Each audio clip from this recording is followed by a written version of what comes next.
नमस्कार साथियों, मैं आनंद अवस्थी आप सभी को लोन लेने वालों को और जो लोन दे रहे हैं उन दोनों के संबंध में आप सभी को एक जागरूक संदेश देना चाहता हूँ।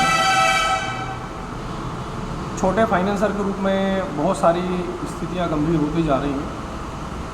यदि मैं ग्राहक के परिप्रेक्ष्य में बात करूँ तो एक तरीके से देखा जाए तो इन सब लोन के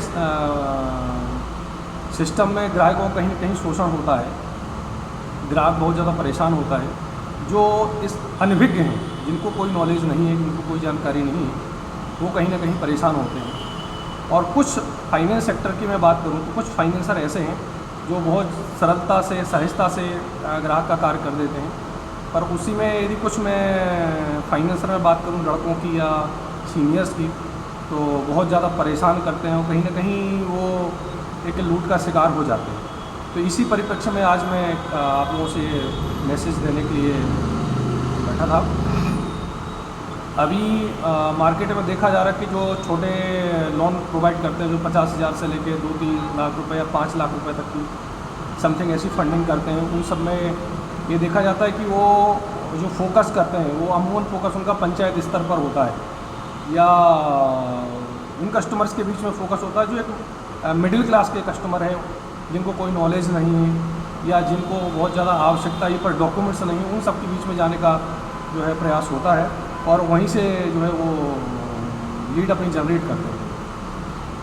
तो उधर प्रकाश में ये आता है कि ग्राहक के पास पंचायत में कोई डॉक्यूमेंट्स नहीं होता है, यहाँ तक कि उसके पास टैक्स रसीद भी नहीं होती है, क्योंकि वो तो पैतृक संपत्तियाँ, पुश्तैनी संपत्तियाँ होती हैं, उन पर ही लोग फंडिंग करते हैं। तो उनको फंडिंग करने के पहले लोग क्या करते हैं कि फाइनेंसर उनसे कोओनरशिप कराते हैं। कोओनरशिप बोले तो सहस्वामित्व। अब वो सहस्वामित्व भी पंचायत स्तर से ही डॉक्यूमेंट्स के बेस पर तैयार कराया जाता है, जिसका सारा का सारा जिम्मा जो हमारे रजिस्ट्री लेखक होते हैं उन सब के ऊपर आ जाता है। वो ही इनका जो है कोओनरशिप कराते हैं, क्योंकि कोओनरशिप जो होता है वो रजिस्ट्रार कार्यालय से स्टाम्प ड्यूटी के साथ होता है। तो पंचायत स्तर पर जो फंडिंग होती है उन सब में कहीं ना कहीं मैं देख रहा हूँ कि ग्राहकों का शोषण हो रहा है। तो इसका मुझे बहुत ज़्यादा खेद भी होता है, कई बार मैं टोक भी देता हूँ। तो कहीं ना कहीं लोगों के बीच में एक बुरा भी बन जाता हूँ कि यार एक टोक देते हैं किसी बात को लेकर, क्योंकि मेरा उद्देश्य होता है कि कस्टमर का शोषण नहीं होना चाहिए, जबकि ग्राहक को हम बेहतर सर्विस दे सकें और उसकी जो भी आवश्यकता है उसकी आवश्यकता को हम फुलफिल कर सकें, जिससे हमारे अच्छे रिलेशन बन सके। ये हमारा मोटिव होता है। पर फाइनेंस में देखा अमूमन ये जाता है कि कहीं ना कहीं शोषण होता है। अभी मैं सिर्फ कोओनरशिप की बात करता हूँ, तो कोओनरशिप के ऊपर बहुत अधिक जो है मार्केट में शोषण हो रहा है। और देखें तो पंचायत स्तर पर भी यदि कई बार देखा जाता है तो पंचायत के जो कर्मचारी हैं वो कहीं ना कहीं जो टैक्स होता है उस टैक्स के अलावा भी ग्राहक से पेमेंट ले लेते हैं। उनको ये ज्ञात होता है कि कहीं ना कहीं इनकी अब बहुत अधिक आवश्यकता है, बिना इस टैक्स रसीद के या सर्टिफिकेट के आगे कदम नहीं बढ़ा पाएंगे, इनको लोन लेना ही है। तो कहीं ना कहीं वो मौका का फ़ायदा उठा के उस कार्य को करा लेते हैं और एक्स्ट्रा पैसा वसूल लेते हैं। ऐसा कई केसेस में देखने को मिला है। और वहीं मैं कोओनरशिप की बात करूं तो देखा जाता है कि फाइनेंस में कुछ लड़के इन्वॉल्व भी होते हैं, और यदि इन्वॉल्वमेंट नहीं होता है, किसी को कोई नॉलेज नहीं होता है, वो डायरेक्ट रजिस्ट्री लेखकों के पास जाते हैं, जो हमारे शहर के सर्विस प्रोवाइडर हैं उनके पास जाते हैं।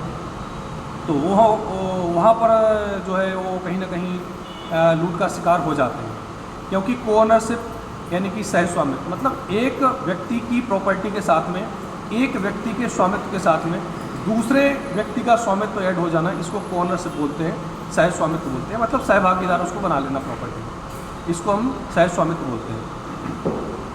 तो एक रजिस्ट्री की तरह ही वो हमारा एक डॉक्यूमेंट्स रेडी हो जाता है, जिसको हम मॉर्गेज करते हैं। तो वहाँ पर एक जो सहस्वामित्व होता है, इसको हम कोओनरशिप बोलते हैं।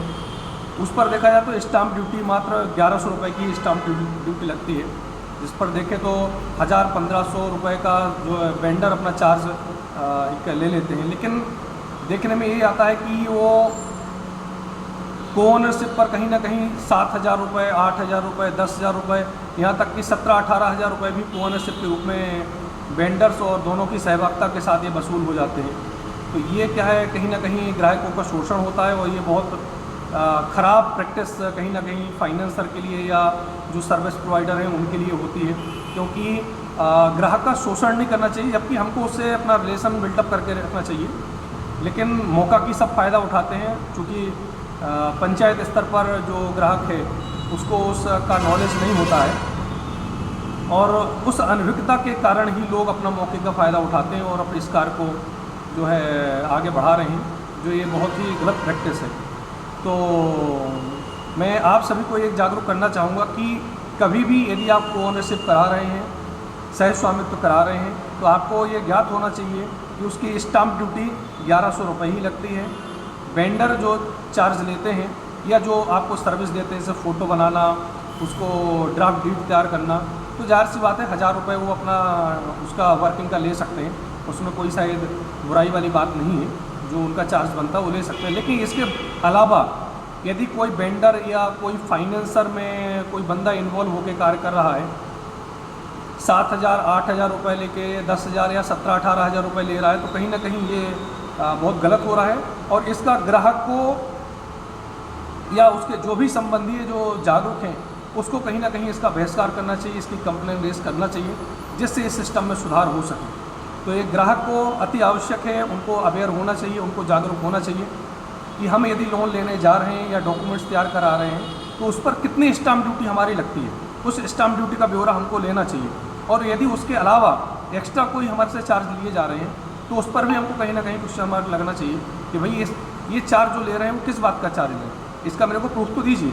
पर ऐसा नहीं आता। लेकिन छतरपुर में ये देखने को बहुत ज़्यादा मिल रहा है कि सह स्वामित्व पर 7-8 हज़ार रुपये से लेकर 17-18 हज़ार रुपये तक का चार्ज बहुत से जो है वेंडर सहभागिता के साथ में जो है ले रहे हैं और ये बहुत ही निंदनीय है। मैं